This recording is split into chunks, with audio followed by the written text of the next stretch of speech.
Memorial Day, my loves. Welcome to this week's All Tea All Shade Love and Hip Hop Atlanta Season 5 Episode 8 recap. Oh my god, this episode was lit from beginning to end. I'm already gonna tell you I give this episode an A plus. It was so good. Let me hop right into it. I'll get to my beat of the week at the end. So we start off this episode with Dime going to the skating rink to meet Scrappy, and she is pissed off because she ain't been to the skating rink since 1997. But she came dressed, ready to impress in her little blue cat suit. That blue cat suit, it smelled like Blue's Clues and catfish nuggets. Like, ugh. So Jock is there instead, and she want to know, like, where the fuck is Scrappy? And so Jock tells her that Scrappy and Bambi got some shit going on, so he couldn't come. And so she's disappointed because she felt like Scrappy could have dropped zero and got with a hero. But Jock is like, bitch, you can kick it with me. And you know, Dime is pressed for dick. So, of course, she takes the offer. So, Stevie and his partner, Ray, whose teeth look like fucking chiclets, they trying to open up a hookah bar. And I'm like, Ray, piece of advice. Worry about getting your grill fixed. Open up your mouth at the dentist office and get them teeth fixed before you open up any hookah bar, sir. So Tommie shows up to talk to Stevie. So they sit down at the bar. She tells him that she wants to work with him on music and she wants him to be her manager. So she feels like they can really get some money together.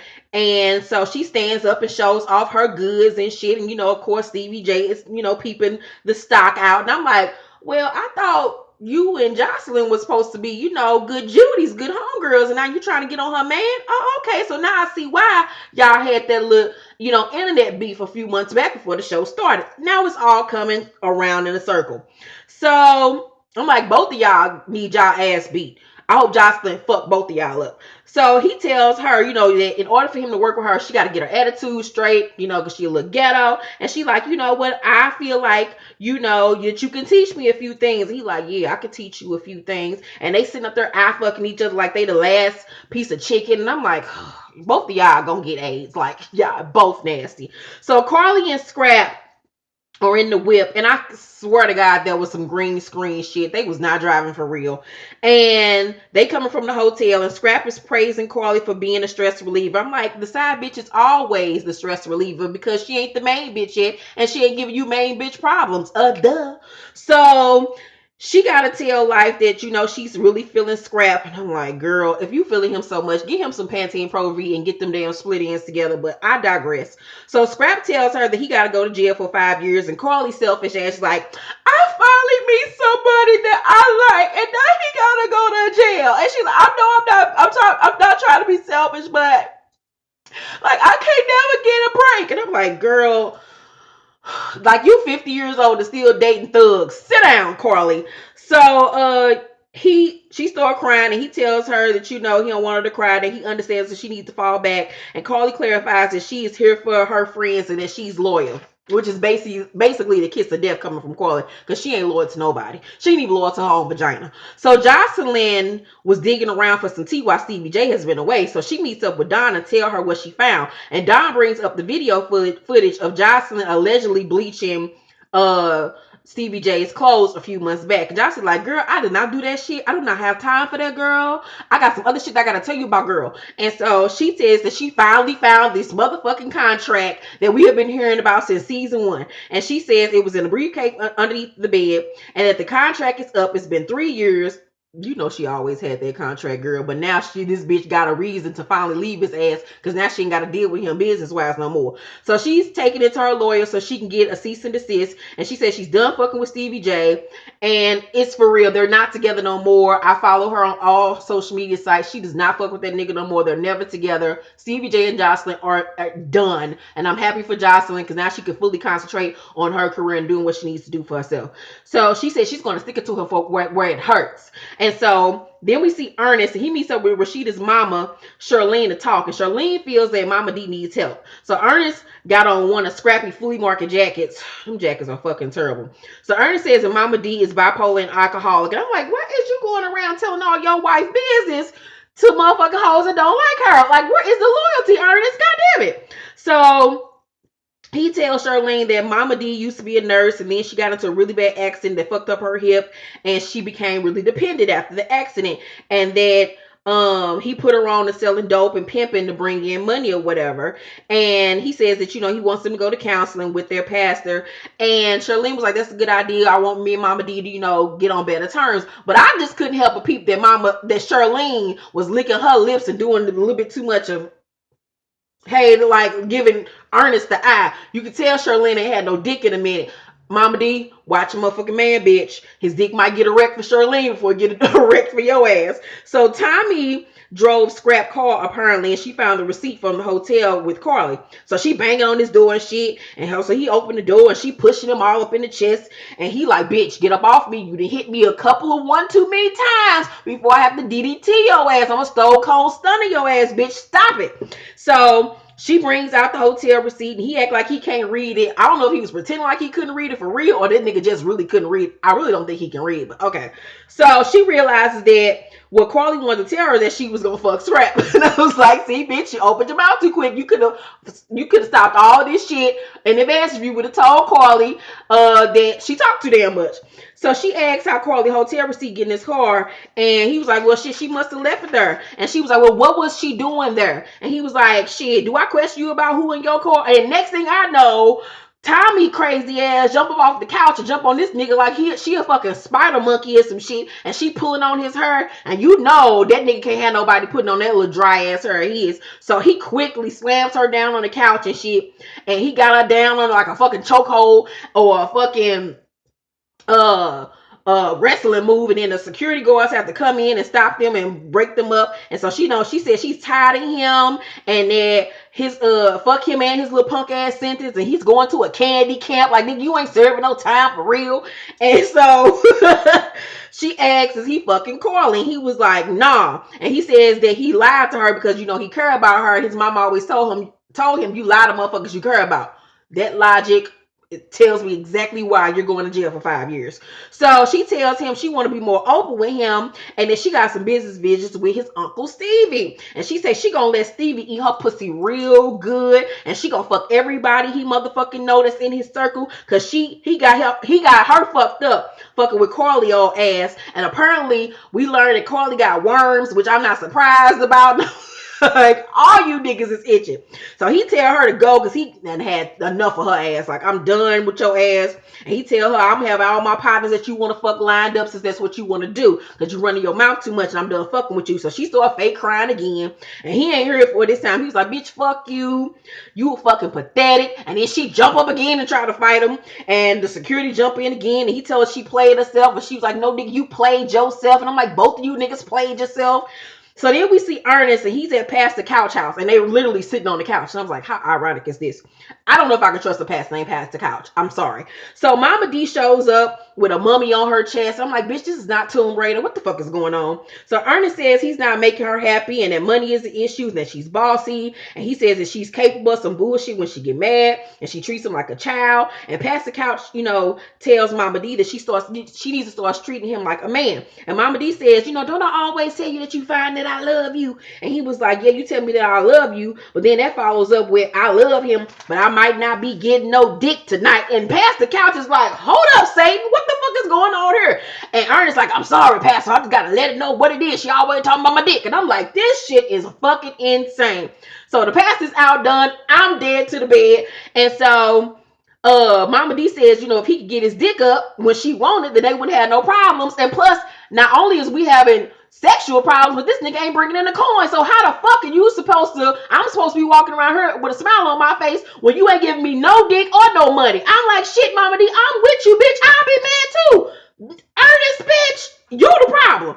So Pastor Couch tells him they're not on one accord and they need to work on it. They agree to work on it. So Carly and Scrap go out to eat at this really nice restaurant, and she got on her Batman cape looking like Wonder Woman, and he tells her about Tommie turning up, and Carly is immediately pissed. And Scrap want to know if she left the receipt in his car on purpose. And Carly like, look, homeboy, I play a lot of games, but leaving receipts in the car is like child's play for me. I've been doing this for like 17 centuries.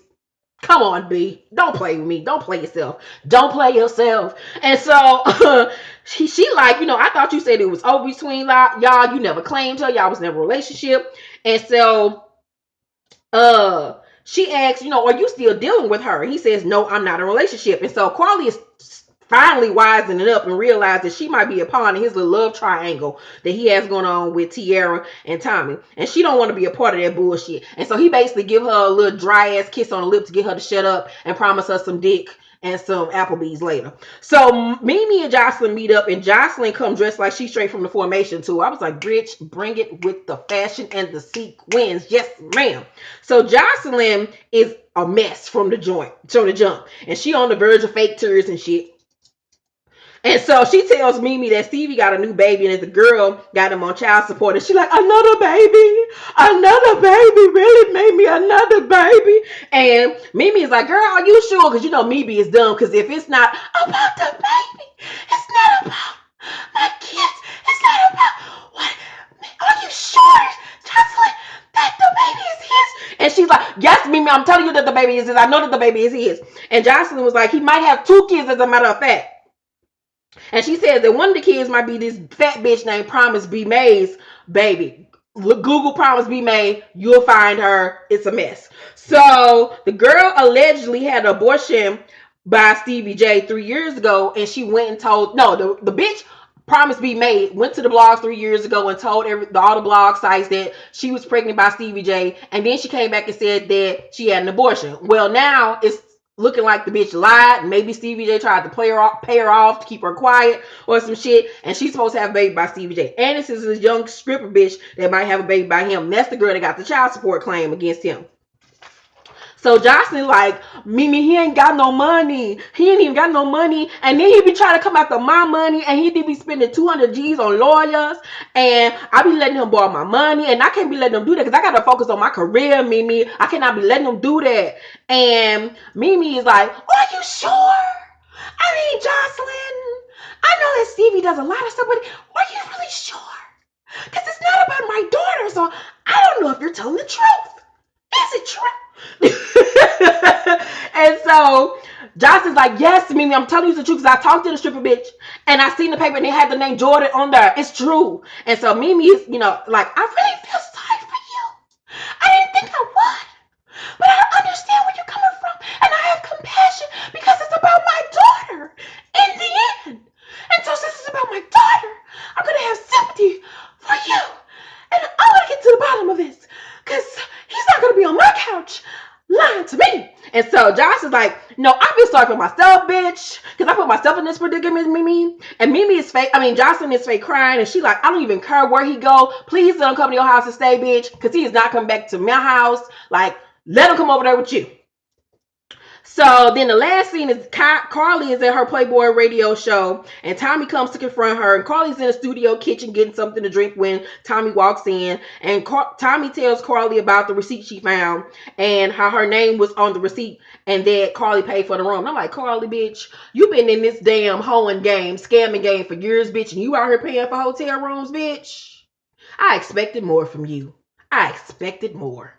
So Carly's like, I tried to tell you, bitch, but you told me I talk too much, so that's all up on you.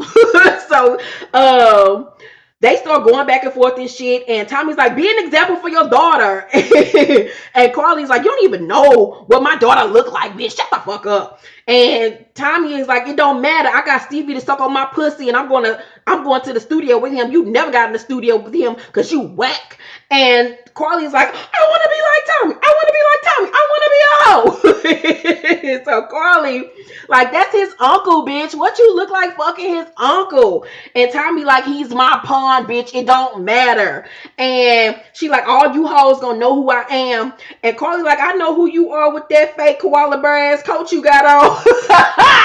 That was the best read Carly has ever had. And so Tommie is of course offended, and she trying to jump across the aisle in the kitchen aisle and shit, and the producers and the security guard come in and stop her, and she's like, I will beat that bitch ass, y'all better tell her. And then the shit go off, and I was like, Mona Sky, bitch, you served up a good ass meal for me today on this glorious Memorial Day, bitch. You did it once again. This episode was everything. It was so good. I'm going to watch it again. Let me know down below what was your favorite part of this episode. Oh my God. My favorite part was when Tommie jumped on that nigga like a spider monkey. That shit, like, That shit was everything. That shit was fucking everything. That bitch jumped on him like she was Spider-Man in Captain America Civil War. That shit was everything. That bitch was like, oh my God, I could not.